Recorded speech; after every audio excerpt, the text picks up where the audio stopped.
Government সুনির্দিষ্টভাবে কোনো সিদ্ধান্তে উপনীত হতে পারছে না।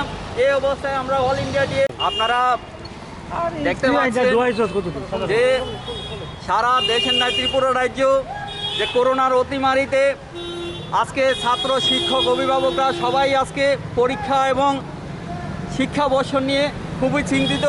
আমাদের সরকার সুনির্দিষ্টভাবে কোনো কিছু সিদ্ধান্ত এখনও পর্যন্ত নিতে পারেনি।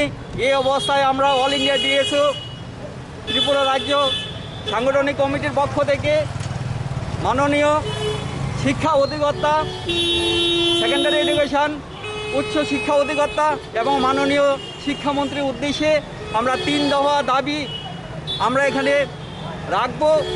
সেই দাবিগুলির মধ্যে আছে যে মাধ্যমিক এবং উচ্চ মাধ্যমিক পরীক্ষা সম্পর্কে যে 14 তারিখের মিটিং হবে, সেই মিটিংয়ে যাতে সমস্ত ছাত্র সংগঠনের প্রতিনিধিদের ডাকা হয়, তাদের মতামত নেওয়া হয় এবং পঞ্চম, অষ্টম, নবম এবং একাদশ শ্রেণীর যে পরীক্ষার বিষয় সেইগুলি নিয়ে আমরা দাবি রাখছি যে অবিলম্বে তাদের যেহেতু ইন্টারনাল অ্যাসেসমেন্ট প্রত্যেকটা স্কুলের মধ্যে আছে, তাই তার ভিত্তিতে যাতে মূল্যায়ন করে প্রত্যেকটা ছাত্রছাত্রীদের সিলেবাস দিয়ে দেওয়া হয় এবং তাদের শিক্ষাবর্ষ শুরু করার জন্য তাদেরকে প্রিপেয়ার করা হয়।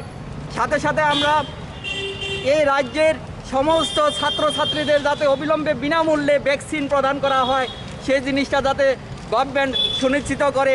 এই 3 দফা দাবির ভিত্তিতে আজকে আমরা স্মারকলিপিগুলি তুলে ধরব এবং আমরা তাদের উদ্দেশ্যে রিসিভে জমা দেব।